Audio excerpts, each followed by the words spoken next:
Assalamualaikum warahmatullahi wabarakatuh. Introduce myself. My name is Pena Paramita from TBI Grade 5B. Here I will explain and introduce one of the method in English, namely the GTM methods or grammatical translation technique. The grammatical translation method is a method of technique for each language derived from the classes methods of technique Greek and Latin. In grammatical translation classes, students learn grammatical rules and then apply those rules by translating sentence between the target language and the native language. Mengapa saya mengambil metode ini, yaitu metode GTM atau Grammatical Translation Technique? Karena GTM itu lebih berfokus pada penerapan grammar dan struktur kalimat yang benar. Ini sangat membantu dalam mengajarkan siswa cara menulis dan membaca dalam bahasa lain. Maksud dari bahasa lain yaitu bisa disebut juga dengan bahasa ibu atau bahasa asli mereka. Memungkinkan mereka untuk mengeksplorasi kata dan frasa yang dapat mempertukarkan bahasa itu sendiri atau kata yang berbeda untuk tense yang berbeda. Lebih banyak, lebih efektif, dan pada prosedur pengajaran yang verbal. GTM ini sangat berpengaruh bagi pemahaman peserta didik. Mereka dapat belajar banyak kosakata baru, keterampilan membaca dan menulis sangat baik, dan mengaktifkan memori siswa dalam pembelajaran dan vocabulary mereka. Karena di dalam teknik pengajaran GTM ini lebih banyak mempelajari kosakata agar mereka ingat atau lebih memahami dari materi yang sudah diajarkan oleh guru mereka masing-masing.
Kita akan menyanyikannya secara bersamaan dengan hitungan ketiga.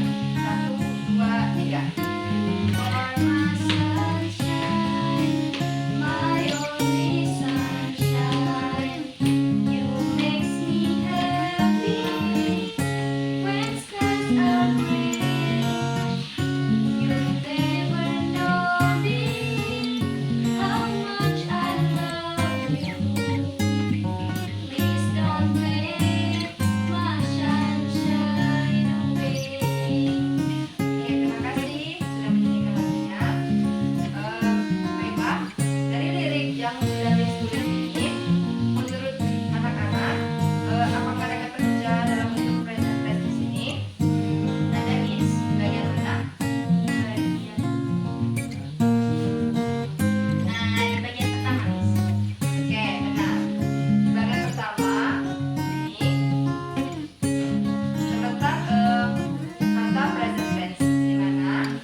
Ana letak beberapa di lirik lagu yang udah Miss tulis di sini.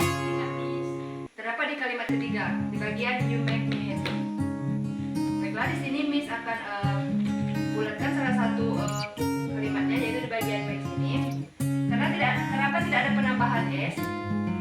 Karena di bagian you merupakan subjek singular atau kata ganti orang tunggal. Merupakan kata kerja kembali ke dasar.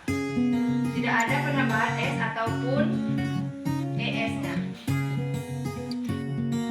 Selanjutnya Miss akan menjelaskan mengenai past tense. Apakah anak udah tahu apa itu past tense? Tidak, Miss. Past tense merupakan kata kerja lampau atau yang selesai atau sudah terjadi terlebih dahulu. Terus yang membedakan present tense dan past tense yaitu di bagian past tense-nya. Past tense selalu memakai kata kerja kedua untuk menandakan aktivitas yang sudah terjadi atau lampau. Terus past tense merupakan kata kerja seperti kata kerja lampau seperti last night atau yesterday dan lain-lain. Terus past tense juga memakai kata kerja regular dan irregular. Apakah anak tahu irregular dan regular itu apa? Baiklah, kata kerja irregular itu merupakan kata kerja yang tidak beraturan, dan kata kerja reguler merupakan kata kerja yang beraturan. Kata kerja reguler itu merupakan kata kerja yang ditambahkan akhirannya ed, lalu d atau e. Setelah kata kerja dasar atau kata kerja dalam bentuk pertama, namun kita harus memperhatikannya pula. Jika kata kerjanya berakhiran y, maka anak cukup tambahkan saja d.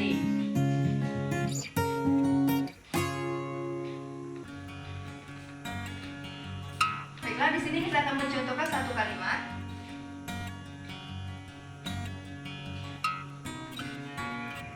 Itu move. Di sini kan sudah terdapat e, maka anak cuma cukup menambahkan d. Jika kata kerjanya berakhiran konsonan, maka tambahkan saja ed. Jika kata kerjanya berakhiran konsonan, maka anak cukup tambahkan saja ed-nya saja, bagian ed. Di sini Miss akan memberikan contoh kalimatnya, yaitu